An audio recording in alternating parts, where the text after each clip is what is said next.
सही बुखारी की हदीस नंबर 3465 एक बहुत मशहूर और सबक सिखाने वाली कहानी है, जिसे 3 लोगों और चट्टान की कहानी के नाम से जाना जाता है। ये हदीस हमें अल्लाह से दुआ करने और नेक अमल की अहमियत के बारे में बताती है। इस हदीस का सार कुछ इस तरह है। पैगंबर मोहम्मद सल्लल्लाहु अलैहि वसल्लम ने फरमाया कि पिछली कौमों के 3 लोग सफ़र कर रहे थे। अचानक बारिश शुरू हो गई तो उन्होंने एक गुफा में पनाह ली, लेकिन तभी एक बड़ी चट्टान खिसक कर गुफा के मुंह पर आ गिरी, जिससे बाहर निकलने का रास्ता बंद हो गया। जब वे तीनों घबरा गए तो उन्होंने एक दूसरे से कहा कि अल्लाह को अपने सबसे नेक अमल का वास्ता देकर दुआ करो। पहले शख्स ने दुआ की। उसने कहा, ऐ अल्लाह, मेरे कुछ मजदूर थे जिनमें से एक अपनी मजदूरी लिए बगैर चला गया।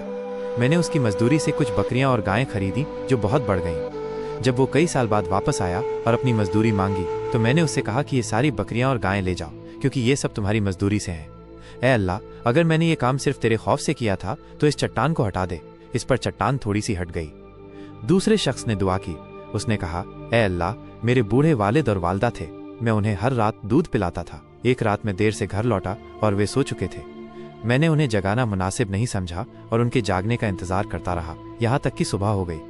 ऐ अल्लाह, अगर मैंने ये काम सिर्फ तेरे खौफ से किया था तो इस चट्टान को और हटा दे। इस पर चट्टान और ज्यादा हट गई। तीसरे शख्स ने दुआ की। उसने कहा, ऐ अल्लाह, मेरी एक चचेरी बहन थी जिससे मैं बहुत मोहब्बत करता था। मैंने उसे गलत काम के लिए मनाया, लेकिन उसने इनकार कर दिया। कुछ समय बाद जब उसे पैसे की ज़रूरत पड़ी तो उसने मुझसे कहा कि अगर मैं उसे 100 दिनार दूं तो वो मान जाएगी। मैंने 100 दिनार दिए। जब मैं उसके करीब गया तो उसने कहा, अल्लाह से डरो और मेरे साथ नाजायज़ तरीके से ये काम मत करो। ये सुनकर मैं फ़ौरन वहाँ से उठ गया और दिनार भी वहीं छोड़ दिए। ऐ अल्लाह, अगर मैंने ये काम सिर्फ तेरे खौफ से किया था तो इस चट्टान को पूरी तरह हटा दे। इस पर चट्टान पूरी तरह हट गई और वे तीनों गुफा से बाहर निकल आए।